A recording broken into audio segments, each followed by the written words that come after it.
Bonjour les mamas, je crois que vous allez bien par la grâce de Dieu et que vous avez bien dormi. Aujourd'hui, nous nous retrouvons pour le jour 5 de nos 6 jours de prière de fin d'année pour une mère célibataire.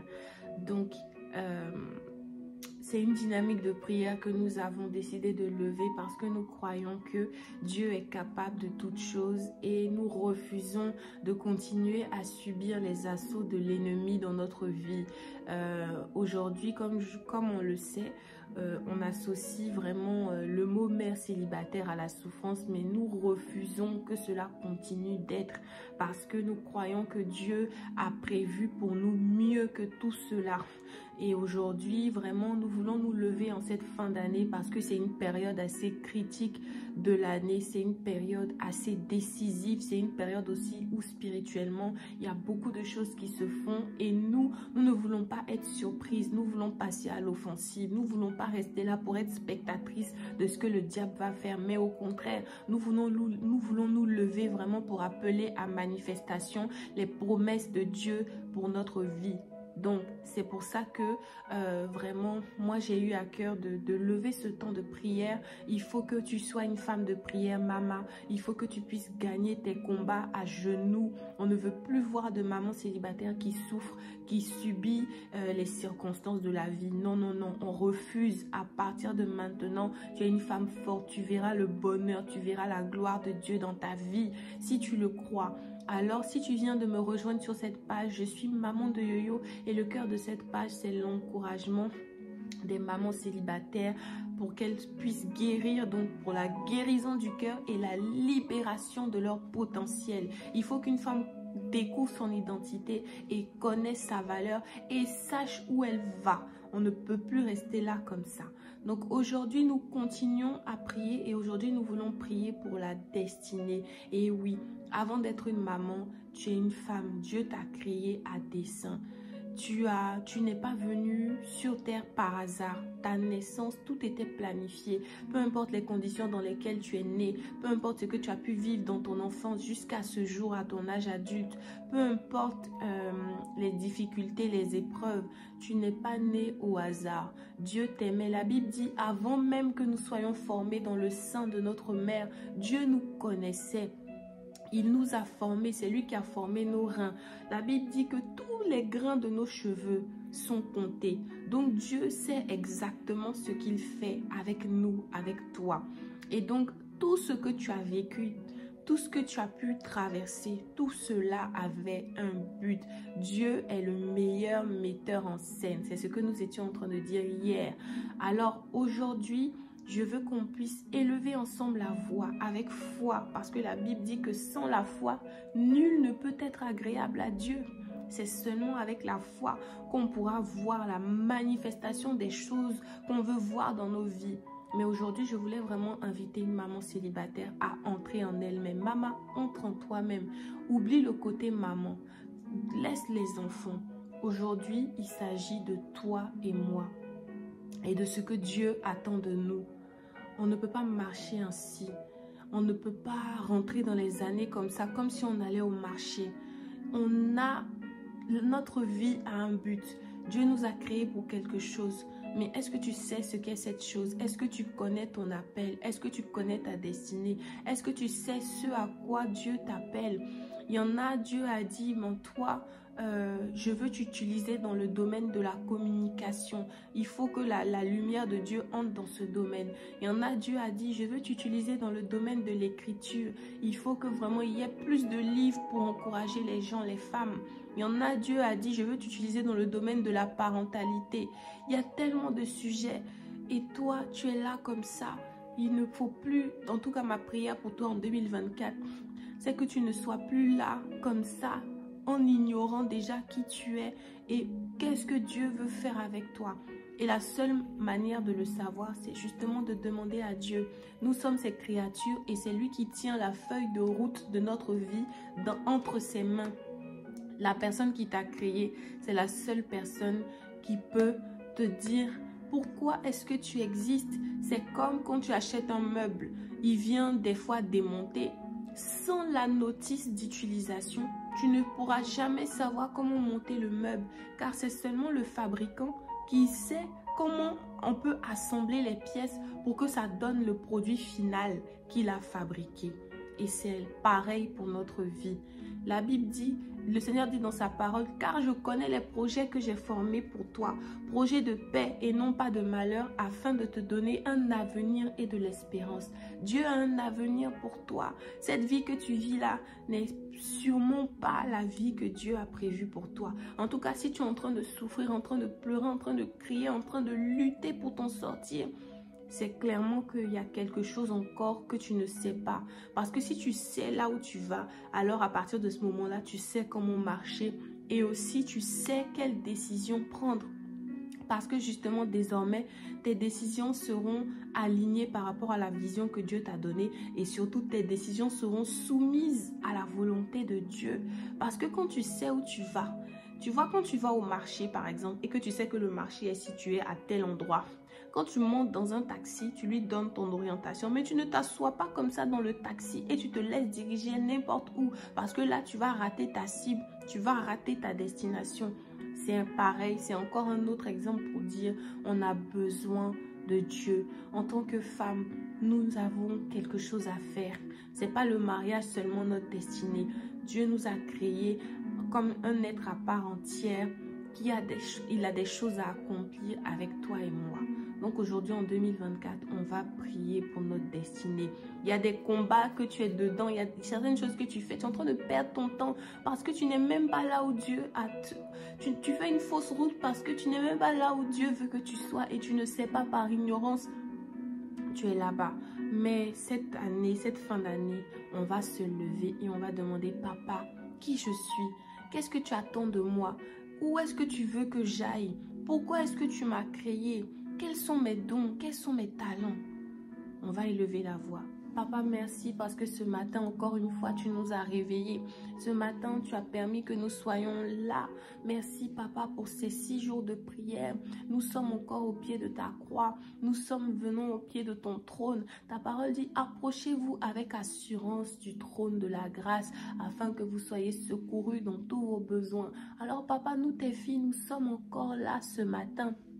Nous sommes venus dans ta présence, nous nous attendons à toi, nous voulons élever le nom du grand Dieu que tu es, nous voulons te glorifier, t'honorer, te rendre grâce. Merci Papa pour la vie, pour la santé, pour la force.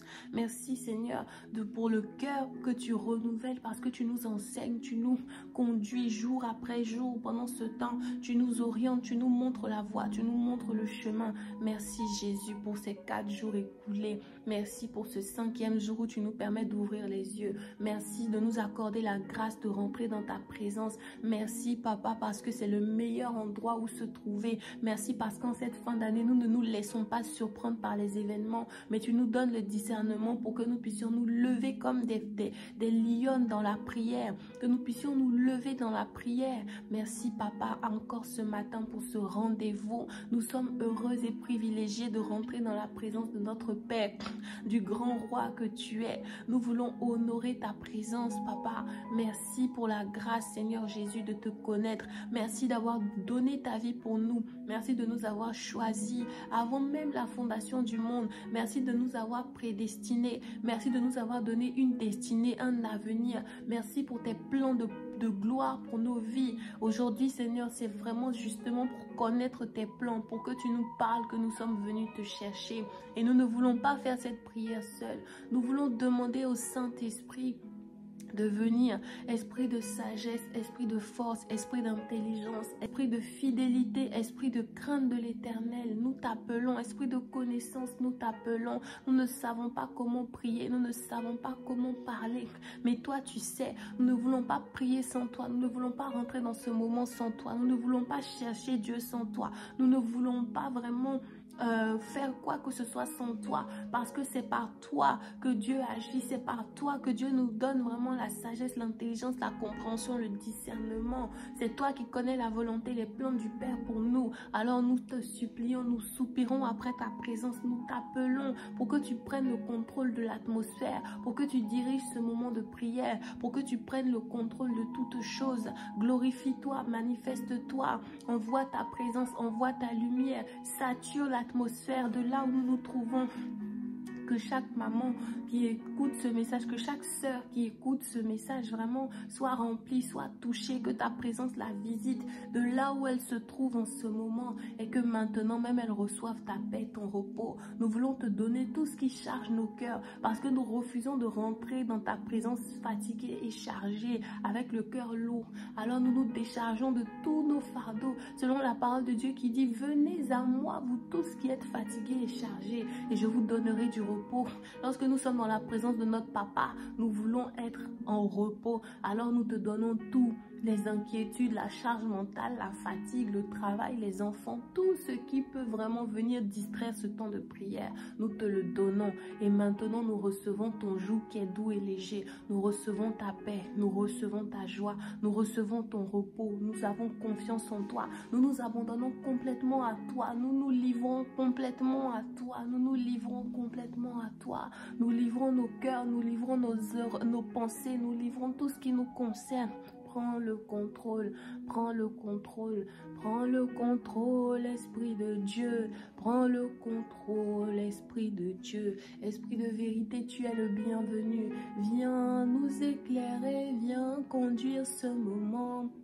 Ô Esprit de vérité, nous te donnons toute la place, nous te donnons toute la place. Ô Saint-Esprit, viens te manifester, viens régner, viens étendre ta domination, viens rakashekere. Esprit de vérité, esprit de justice, esprit de connaissance, esprit de crainte de l'Éternel, viens ce matin, viens nous parler, viens ouvrir notre esprit. Viens faire tomber les écailles des yeux.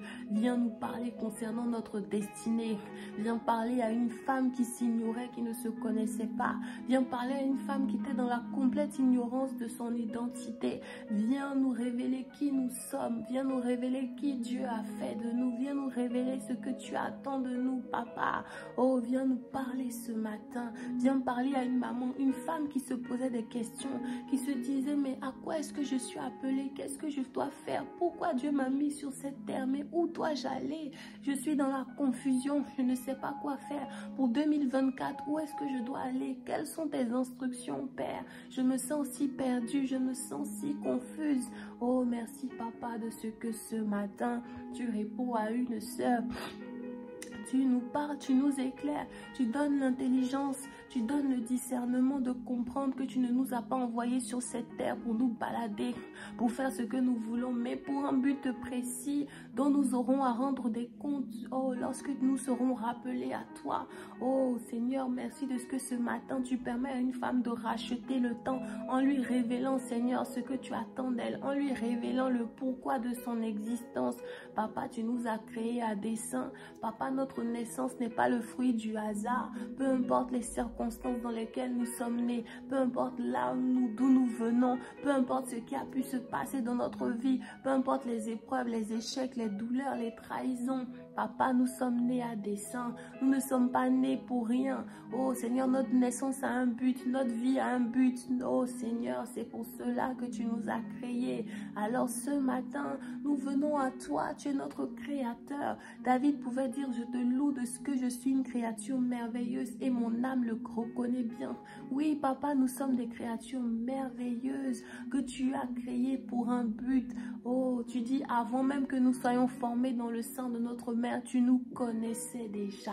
Tu nous connaissais déjà. Tu nous as aimés le premier et tu as dit: ma fille, je t'ai créée pour que tu fasses ci, ça. Oh Seigneur, c'est ce que nous voulons savoir, c'est ce que nous recherchons cette année 2024. Nous ne voulons plus marcher au hasard, nous ne voulons plus aller comme ça balloter dans toutes les directions. Nous ne voulons plus être ignorantes de notre propre destinée, mais nous voulons nous lever et prendre la responsabilité de venir chercher les réponses dans ta présence.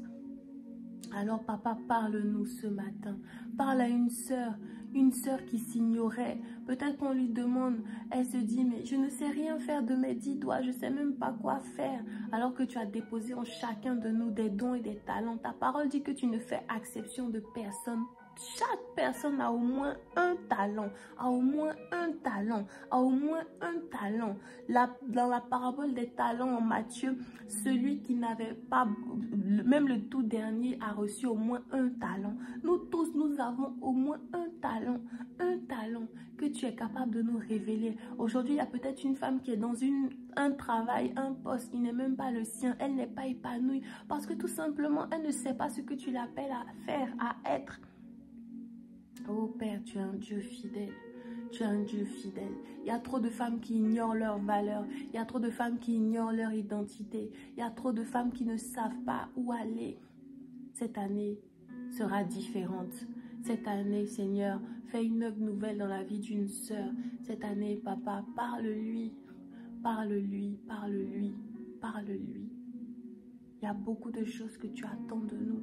Nous ne voulons pas rester là ainsi. Nous voulons vraiment nous lever. Nous voulons nous lever comme la femme du Proverbe 31. C'est une femme vertueuse. Une femme qui a compris que sa destinée avait un but. Même si elle était mariée, elle se levait, elle tissait du lin. La Bible dit, elle pense à un champ et elle l'acquiert. Oh, merci papa. Elle est comme un navire marchand. Elle ramène ses provisions de loin.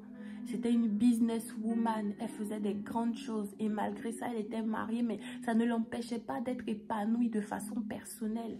Père, ce n'est pas le mariage qui sera le lieu où on va découvrir notre destinée, où on va s'épanouir. Mais vraiment, avant même le mariage, nous voulons déjà nous connaître. Parce que si on ne se connaît pas, c'est là vraiment où on est exposé à faire des mauvais choix. Quand tu ne te connais pas, quand tu ne sais pas où tu vas, c'est là où tu peux accepter n'importe quoi. Tu peux dire oui à tout et n'importe quoi. Alors que si tu sais qui tu es, si tu sais là où Dieu t'envoie, il y a des décisions que tu ne pourras pas prendre. Il y a des gens que tu ne laisseras pas entrer dans ta vie. Il y a des relations que dans lesquelles tu ne pourras pas aller. Tout simplement parce que ça ne cadre pas avec la vision que Dieu t'a donnée, avec la volonté que Dieu t'a donnée, avec la direction que Dieu donne à ta vie. Alors papa, ce matin, nous venons à toi pour que tu nous révèles qui nous sommes. Ta parole dit que tu as préparé par avance des bonnes œuvres afin que nous les pratiquions. Ça veut dire que tout ce qu'on doit faire a déjà été préparé par avance. Maintenant, il faut savoir quelle est cette chose. Alors papa, ce matin, nous sommes venus. Nous sommes venus dans ta présence pour savoir, mais quelle est cette chose? Une sœur se demande, à quoi tu m'appelles, papa? À quoi tu m'appelles? Qu'est-ce que je dois faire? Où dois-je m'orienter? Quelle décision prendre? Où est-ce que je dois travailler? Dans quel pays même vivre? Où est-ce que je dois habiter? Quel commerce lancer? Il y a une sœur qui a beaucoup de projets dans le cœur, mais elle ne sait pas par où commencer. Ou alors il y a une sœur qui veut s'en sortir financièrement. Il y a plein de domaines, mais elle ne sait pas, elle n'arrive pas à se lancer parce qu'elle se dit, mais je ne sais pas quoi faire, je ne sais pas à quoi je suis douée, je ne sais pas qu'est-ce que je suis bonne à faire. Mais toi, papa, tu sais, parce que c'est toi qui as déposé en nous toutes ces capacités, tous ces dons, tous ces talents. Alors, tu es capable de nous montrer, tu es capable de nous ouvrir les yeux, tu es capable de nous montrer, Seigneur. Montre à une sœur, révèle-lui tous les trésors que tu as déposés en elle. Montre à une sœur qui s'ignorait, qui ne se connaissait pas. Seigneur, tout ce que tu as déposé en elle, toutes ses capacités, tout ce dont elle est capable, ouvre ses yeux sur tout ce qu'elle ne voyait pas, mais que toi tu vois, Seigneur. Aujourd'hui, nous voulons te prier pour tous nos projets. Ta parole dit que l'homme fait les projets, mais c'est Dieu qui les réalise. Le cœur de l'homme a plein de projets, mais ce sont les desseins de Dieu qui se réalisent. Aujourd'hui, nous voulons te soumettre tous nos projets. Nous voulons soumettre nos projets au scanner de ta volonté. Nous voulons soumettre nos projets au scanner du Saint-Esprit. Saint-Esprit, passe au scanner tous nos projets. Le psalmiste pouvait dire, regarde si je suis sur une mauvaise voie et ramène-moi. Regarde si nous sommes sur des mauvaises voies. Regarde les chemins que nous avons empruntés. Regarde les projets dans lesquels nous nous sommes lancés. Regarde les carrières dans lesquelles nous nous sommes lancés. Regarde tout ce dans quoi nous nous sommes lancés. Là où nous sommes sur des mauvaises voies, Saint-Esprit, nous te supplions, ramène-nous.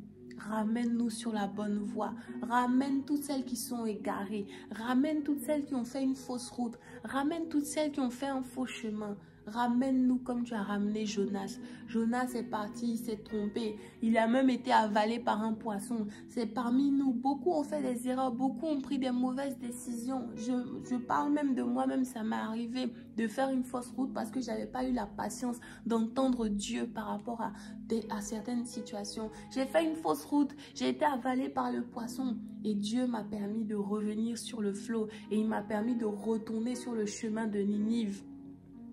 C'est à Ninive que Dieu avait envoyé Jonas pour la première fois. Et puis il a refusé. Il a refusé parce qu'il a vu la difficulté. Il a refusé parce qu'il a pensé au problème. Il a refusé parce qu'il a vu que c'était trop compliqué. Et puis il a choisi d'emprunter ses propres voies. Mais il y a eu une grosse conséquence. Non seulement le bateau qu'il avait emprunté a commencé à faire naufrage, et puis il a été jeté à la mer, on l'a jeté à la mer, et qu'est-ce qui s'est passé? Un gros poisson l'a avalé. Et là où il était dans le ventre du poisson, il s'est repenti, il a dit, Seigneur, pardonne-moi, ramène-moi. Et quand Dieu l'a ramené la seconde fois, Dieu lui a donné une seconde chance de retourner pour faire ce qu'il lui avait demandé de faire. Et là, il a obéi.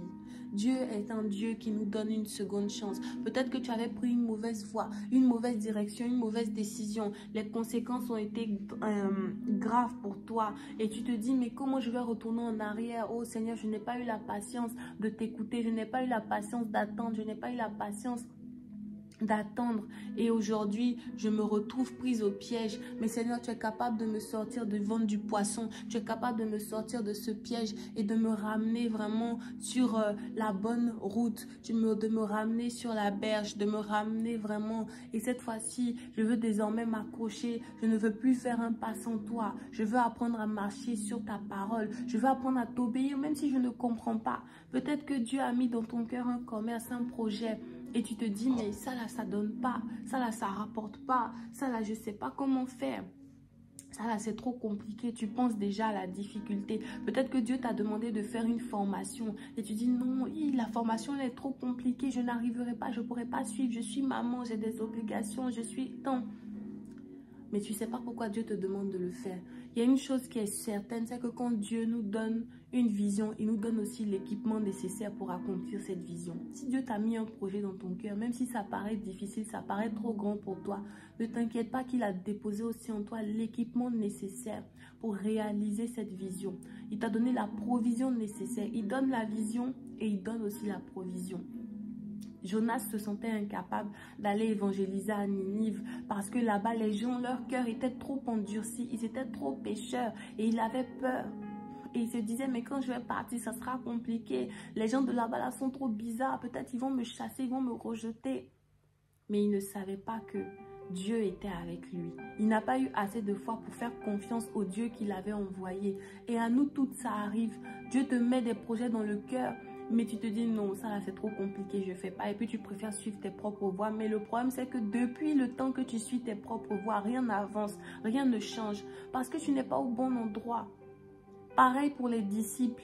Lorsqu'ils avaient péché toute la nuit, dans ce passage de la Bible, lorsqu'ils avaient péché toute la nuit et qu'ils n'avaient rien eu, le Seigneur Jésus est venu. Il dit, cette fois-ci, lancez votre filet. Ils ont quand même dit au Seigneur, mais Seigneur, on a péché toute la nuit, on n'a rien eu. Mais sur ta parole, nous jetterons le filet. Parmi nous, il y a beaucoup qui ont besoin de jeter leur filet sur la parole de Dieu. Sur la parole du Seigneur, il y en a qui ont besoin de jeter leur filet. Mais quelle est cette parole? Quelle est cette instruction? Où dois-je jeter le filet? Papa, parle-nous ce matin. Parle-nous. Il y en a qui ont péché toute l'année. Pendant des années, elles n'ont pas pris de poisson. Il y en a qui ont péché. On a péché pendant des années, pendant des mois. On n'a pas vu de résultat. Mais maintenant, nous avons besoin de ta parole pour pouvoir jeter le filet là où tu nous demandes de jeter le filet, Seigneur. Nous avons besoin de sagesse. Nous avons besoin de tes instructions. Nous ne voulons pas être des femmes lambda. Nous voulons être épanouies. Et l'épanouissement se trouve, Seigneur, dans l'accomplissement de ta volonté dans nos vies. C'est toi qui crées en nous le vouloir et le faire. Tu nous as donné des projets, des instructions qui ne nous plaisent peut-être pas. Mais mets en nous le vouloir et le faire pour t'obéir sans nous poser de questions. Parce que c'est là-bas que se trouve la gloire. C'est là-bas que se trouve, Seigneur, l'accomplissement de notre destinée. C'est là-bas que se trouve, Seigneur, la réussite. Nous avons besoin de ta sagesse. Donne-nous d'être des femmes sages qui t'obéissent sans réfléchir, qui t'obéissent sans se poser de questions. Nous avons besoin de toi, Seigneur Jésus. Nous avons besoin de ta force. Nous avons besoin de ton orientation. Et nous croyons que tu vas nous parler parce que ta parole dit que ceux qui s'approchent de toi croient que tu existes et que tu es le rémunérateur de ceux qui te cherchent. Alors papa, alors que nous t'avons cherché, nous te cherchons pendant ces 6 jours, nous croyons que tu vas nous répondre. Nous croyons que tu vas nous répondre. Nous croyons que tu nous as déjà répondu et que nous recevrons cette réponse très très prochainement. Maintenant, pas prochainement, maintenant, dès maintenant nous recevons cette réponse. Dès maintenant, dès aujourd'hui, à l'instant même. Avec la foi, nous recevons cette réponse.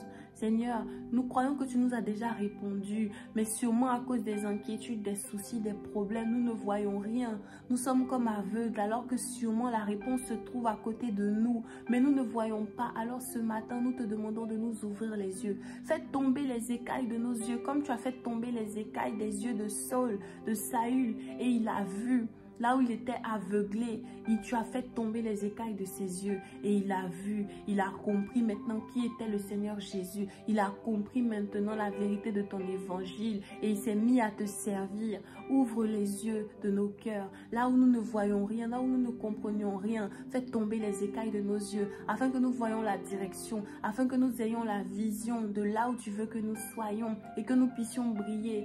Père, il n'y a rien de tel que d'être en train de se déployer dans ses dons et de ses talents et d'être épanoui, complètement épanoui dans ce que nous faisons. Nous croyons qu'en tant que femmes, tu veux que nous soyons épanouies, heureuses.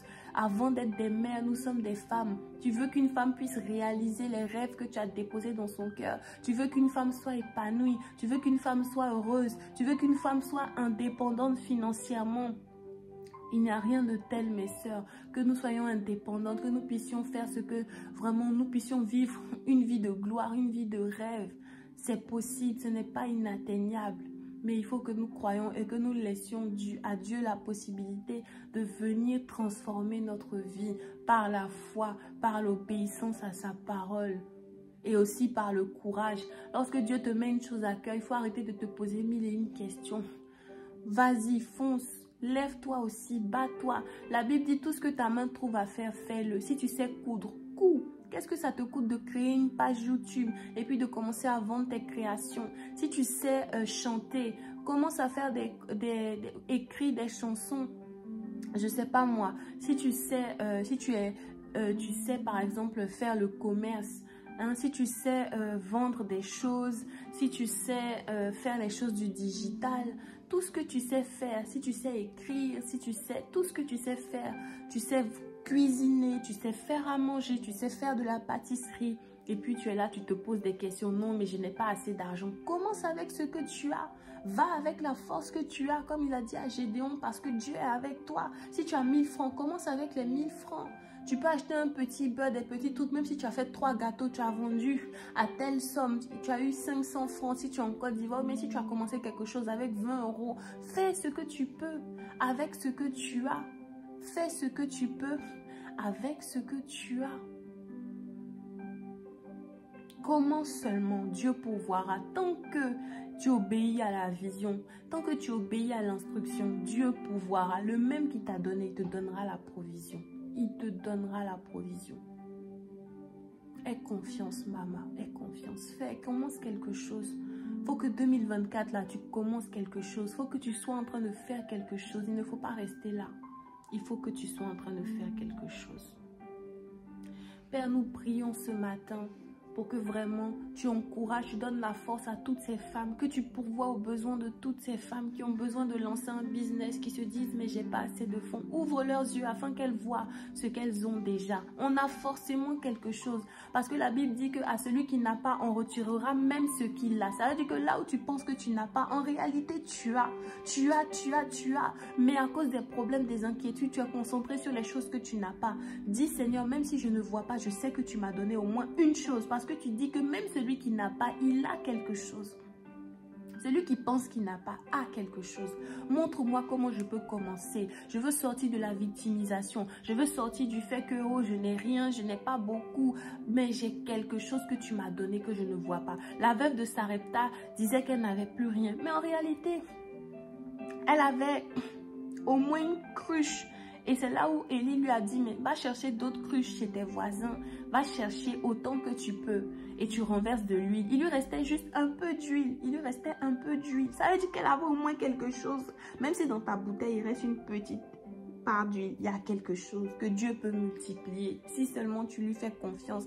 Mais il veut se servir de ce que tu as pour produire plus. Il s'est servi, le Seigneur Jésus, de seulement 2 pains. C'est combien? 5 pains et 2 poissons. Il peut se servir d'une petite quantité d'huile. Il peut se servir de 100 francs. Il peut se servir de 10 euros. Fais-lui confiance et sers-toi de ce que tu as. Donne-lui de t'ouvrir. Seigneur, ouvre les yeux de ma soeur pour qu'elle voie ce qu'elle a. Nous te disons merci pour ce temps de prière. Nous te disons merci parce que tu ne nous laisses pas dans la confusion. Mais en 2024, chacune de nous marche dans sa destinée. Tu rends, Seigneur, clair la vision que tu as pour la vie de chacune de nous. Tu nous éclaires, tu nous donnes le discernement, tu nous ouvres les yeux et tu nous parles afin que 2024 soit pour chacune de nous une année de gloire, une année différente, une année où on n'aura plus de recommencement. Les mêmes causes produisent les mêmes effets. Mais cette fois-ci, les causes sont différentes parce qu'on commence avec Dieu et on sait qu'on achèvera avec lui parce qu'il est l'alpha et l'oméga. On ne pourra jamais échouer. Merci Père de ce que, parce que nous mettons en toi notre confiance, nous sommes rayonnantes de joie et notre visage ne se couvrira pas de honte en 2024. Merci pour l'indépendance financière. Merci pour les dons et talents révélés. Merci pour le nombre de mamans célibataires de cette page qui se déploient, qui se déploient puissamment dans leur destinée. Au nom de Jésus. Merci parce que cette année 2024 s'écrit gloire. C'est une année de délivrance financière, une année puissante, une année de grâce, une année vraiment où une maman est épanouie, une maman prend conscience de sa valeur, de son identité, de tous les trésors que tu as déposés en elle et se déploie comme l'aigle, se déploie comme une lionne, se déploie dans sa génération. Merci Papa pour les destinées libérées. Merci pour les vies transformées. Oh, merci Papa pour l'intelligence renouvelée. Merci pour la provision divine. Merci pour les projets qui voient le jour. Merci pour les entreprises qui voient le jour. Merci pour l'épanouissement personnel. Merci Père. Merci pour la force. Merci pour le courage. Merci pour la foi. Que la gloire te revienne. Cette journée est une journée bénie. Cette journée s'écrit gloire. C'est une journée de force, une journée de vigueur, une journée de créativité, de productivité, d'excellence, de joie. Au nom de Jésus, aucune femme connectée à cette fréquence ne ressortira bredouille. Non, non, non. Chacune de nous sera heureuse, épanouie. Il y aura des témoignages. Il y aura des entreprises prospères. Il y aura des vies libérées. Il y aura des carrières professionnelles réajustées. Il y aura plein de choses, plein de belles choses. Il y aura des écritures de livres, des livres qui deviendront des best-sellers. Il y aura tellement de merveilleuses choses. Il y aura des grandes pâtissières, des grands services traiteurs. Il y aura des grandes entreprises. Il y aura des grandes boutiques, des grands magasins. Au nom de Jésus. Alors maman, sois bénie, que Dieu te fasse du bien, on est ensemble. N'hésite pas à t'abonner à nos différentes pages sur les réseaux sociaux et à poursuivre cette dynamique de prière. Et même toi qui regarderas ces vidéos par la suite, je prie qu'elles puissent te bénir. Partage sans modération pour bénir la vie d'une sœur et que Dieu te fasse du bien. À demain pour notre 6e et dernier jour. Amen.